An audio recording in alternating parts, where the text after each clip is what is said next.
Muy buenos días, hermanos. Estamos hoy, lunes de la quinta semana de Pascua. Empezamos con la lectura del Santo Evangelio según San Juan. En aquel tiempo dijo Jesús a sus discípulos: El que sabe mis mandamientos y los guarda, ese me ama, y al que me ama, lo amará mi Padre, y lo amaré yo, y me mostraré a él. Le dijo Judas, no el Iscariote: Señor, ¿qué ha sucedido para que te muestres a nosotros y no al mundo? Respondió Jesús y le dijo: El que me ama guardará mi palabra, y mi Padre lo amará, y vendremos a él y haremos morada en él. El que no me ama no guardará mis palabras, y la palabra que estáis oyendo no es mía, sino del Padre que me envió. Os he hablado de esto ahora que estoy a vuestro lado, pero el Paráclito, el Espíritu Santo, que enviará el Padre en mi nombre, será quien os lo enseñe todo y os vaya recordando todo lo que os he dicho. Palabra del Señor. Gloria a ti, Señor Jesús.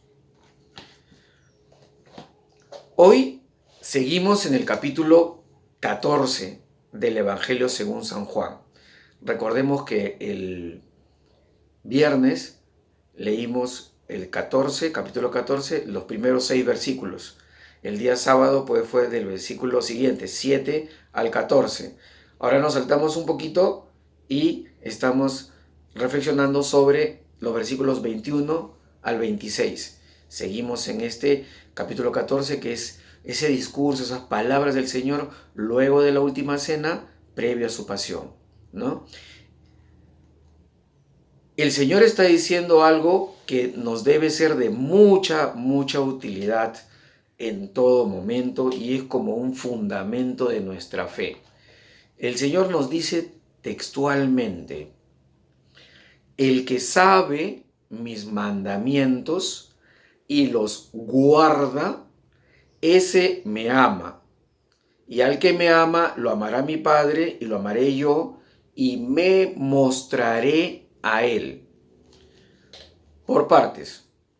El Señor no está diciendo el que cumple mis mandamientos. Hay que cumplir con esto, hay que cumplir con aquello, ¿no?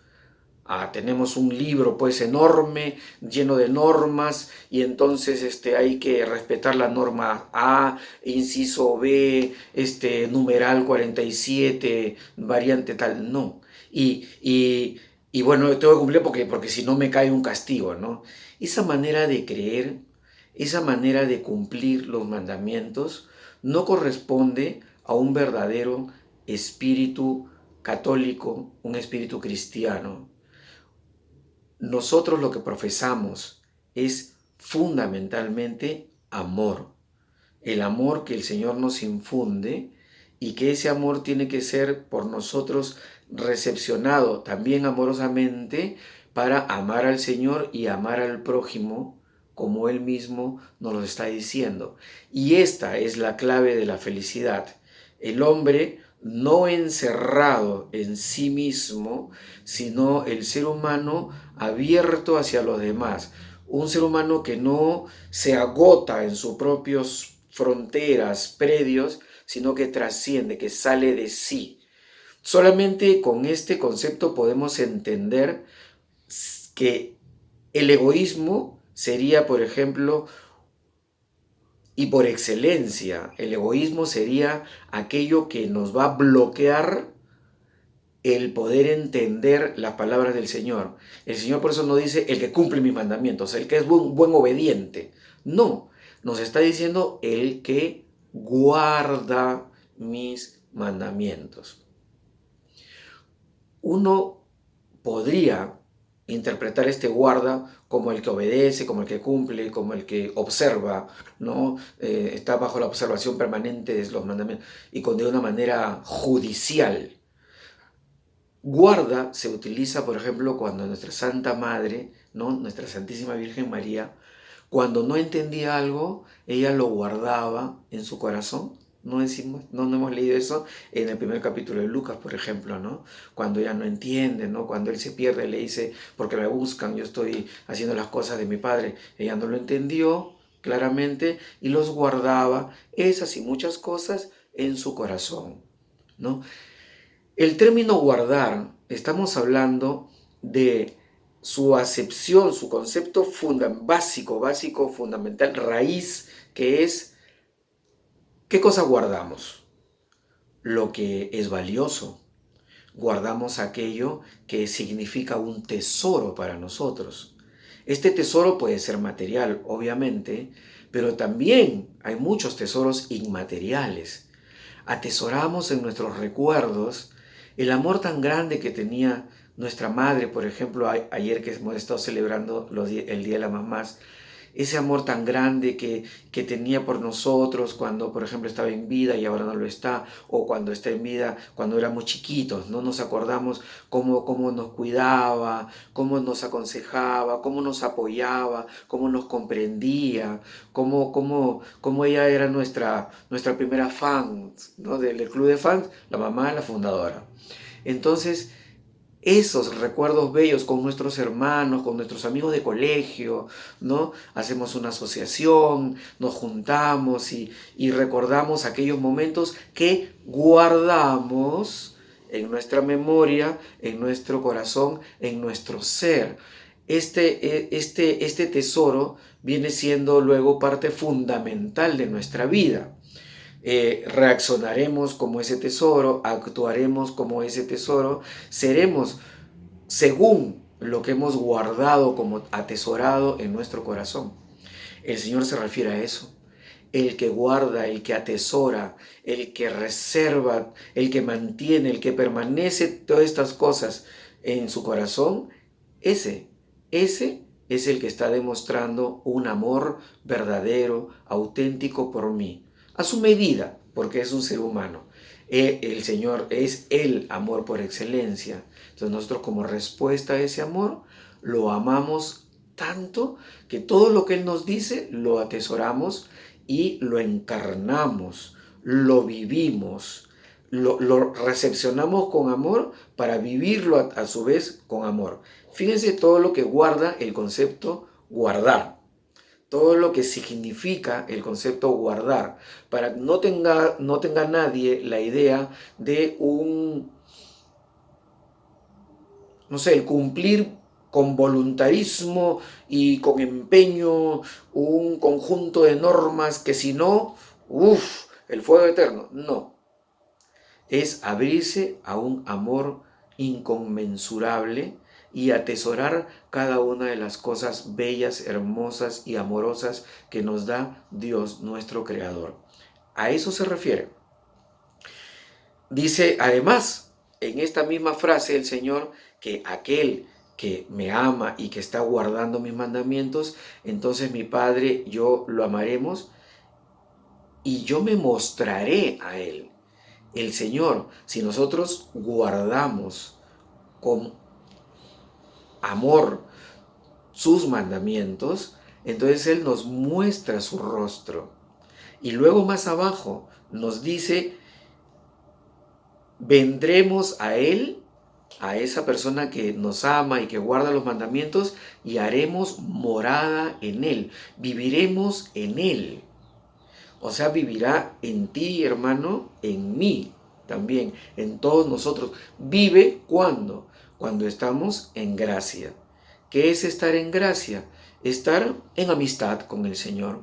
No haber roto ese lazo, ese vínculo con el Señor, ese enlace con el Señor, ese link con el Señor, no lo hemos roto porque no hay conciencia de pecado mortal, ¿no? Que nos arrepentimos de nuestros pecados veniales, ¿no? Y bueno, sería todo una explicación porque a veces tampoco sabemos qué es mortal y qué es venial. Se lo digo rapidito. Para que sea mortal tiene que haber tres requisitos. Que haya materia, que lo quieras hacer y que seas consciente que lo estás haciendo.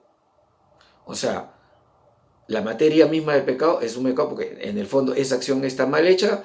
Yo tengo conciencia de que efectivamente es malo y lo quiero hacer.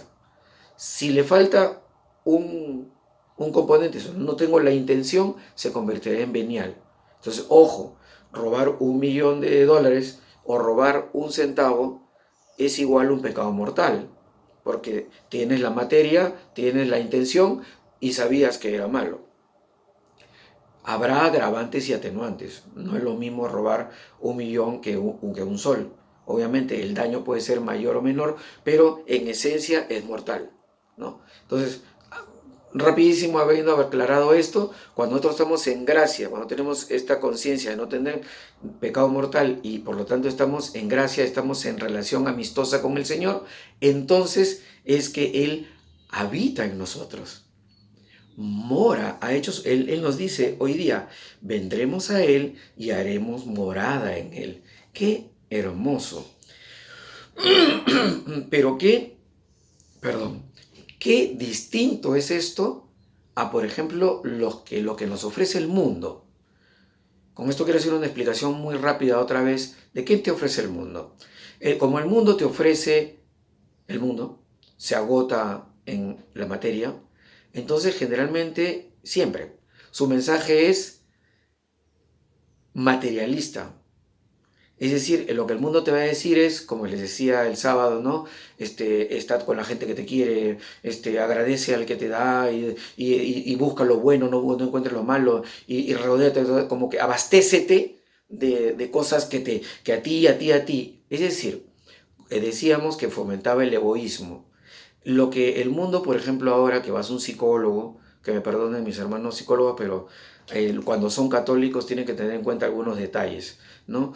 Esta cuestión de recetan yoga, ¿no?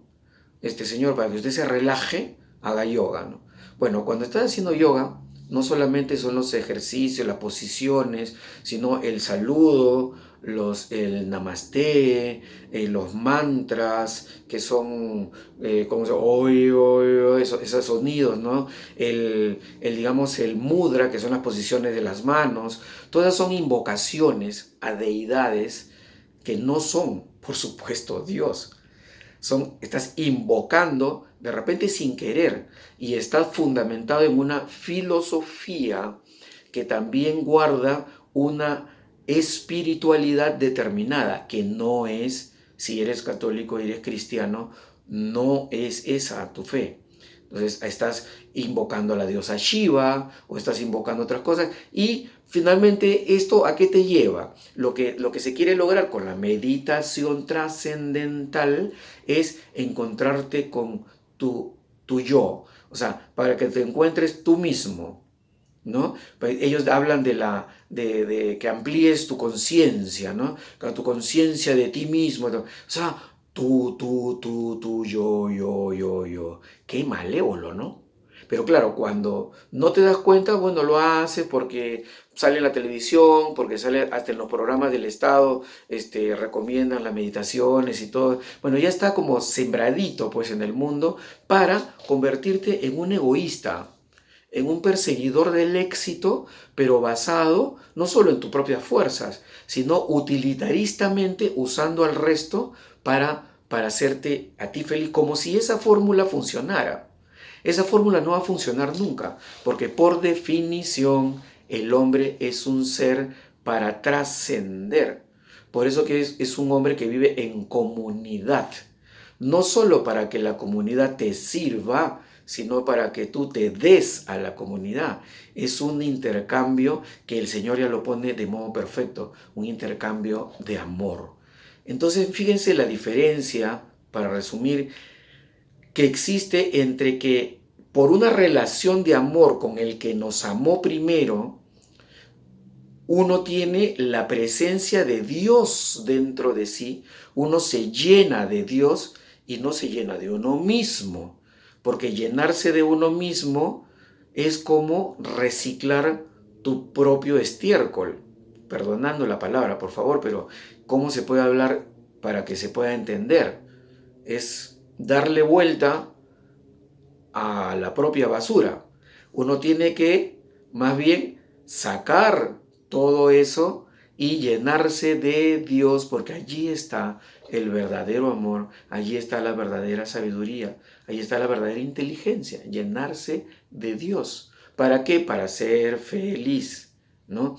Entonces, esto pues de practicar meditaciones trascendentales y que éstas pues reemplacen a la verdadera oración, a la verdadera relación, ese como siempre decimos de tú a tú con el Señor, ese de amigo a amigo, ese de corazón a corazón con aquel que nos creó, aquel que nos ama, esa relación se rompe por un acto individualista de meditación y de fundirte con la energía.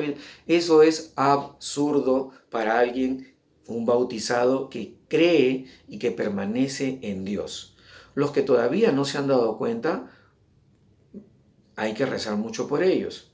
Los que rechazan a la palabra de Dios, bueno, hay que rezar mucho por ellos. ¿Para qué? Para que sean felices, porque lo que están haciendo no los va a llevar a una felicidad auténtica y verdadera. Los va a hacer que estén dando círculos, círculos, círculos, círculos, y cada vez más dependen de su profesor, de su maestro, su sensei, de su chamán de turno, de su bruja de turno. Van a estar gastando más inscripciones para más clases, más terapias, y es un círculo, la verdad que un círculo de muerte. Que bueno, eso, hablar de eso sería bastante extenso, pero el Señor está diciendo de que el que guarda amorosamente sus mandamientos, Él vivirá y morará dentro de nosotros. Eso es maravilloso. Entonces, ese es el resumen, ¿no? Que el Señor nos está diciendo, no nos confundamos de vivir como unos que cumplen. No, hoy es, no sé, primer viernes, hoy es primer sábado, tengo que. Sí, en alguna medida tienes que, pero tienes que ser movido por el amor. Tienes que ser movido por un amor que no se agota en amarte a ti mismo. Eso es muy fácil. No, el Señor se va a mostrar, por lo tanto tú tienes que salir de ti, tenemos que salir de nosotros para estar en capacidad de amar al otro. Y amando al otro, trascendiendo nuestro interior, trascendiendo ese Dios que tenemos adentro por la gracia, entonces es el único camino de hacer comunión con el Señor, permanecer con Él, que Él nos ha dicho, por lo tanto tener la vida, participar de la vida divina, de la vida eterna, y de tener la felicidad que todo el mundo desea, ansía, que todo el mundo desea alcanzar, ¿no? Eso es, hermanos. Entonces, hacemos, dándole gracias al Señor, la oración al Espíritu Santo para pedirle sus dones. Nos ponemos en presencia del Señor. Oh Espíritu Santo, llena de nuevo mi alma con la abundancia de tus dones y frutos. Haz que yo sepa con el don de la sabiduría tener este gusto por las cosas de Dios que me hagan apartar de las terrenas. Que sepa con el don de entendimiento ver con fe viva la importancia de la verdad cristiana. Que con el don de consejo ponga los medios más convenientes para santificarme, perseverar y salvarme. Que el don de fortaleza me haga vencer todos los obstáculos en la confesión de la fe y en el camino de la salvación. Que sepa con el don de ciencia discernir claramente entre el bien y el mal, lo falso de lo verdadero, descubriendo los engaños del demonio, del mundo y del pecado. Que con el don de la piedad ame a Dios como Padre, le sirva con fervorosa devoción y sea misericordioso con el prójimo. Finalmente, que con el don de temor de Dios tenga el mayor respeto y veneración por los mandamientos del Dios. Lléname sobre todo de tu amor divino, que sea el móvil de toda mi vida espiritual, que sepa enseñar y hacer entender, al menos con mi ejemplo, la belleza de tu doctrina, la bondad de tus preceptos y la dulzura de tu amor. Amén. En el nombre del Padre, del Hijo y del Espíritu Santo. Amén. Hermanos, hermanas, que tengan un excelente lunes de la quinta semana de Pascua y Dios mediante nos vemos mañana, martes de la quinta semana de Pascua. Chao.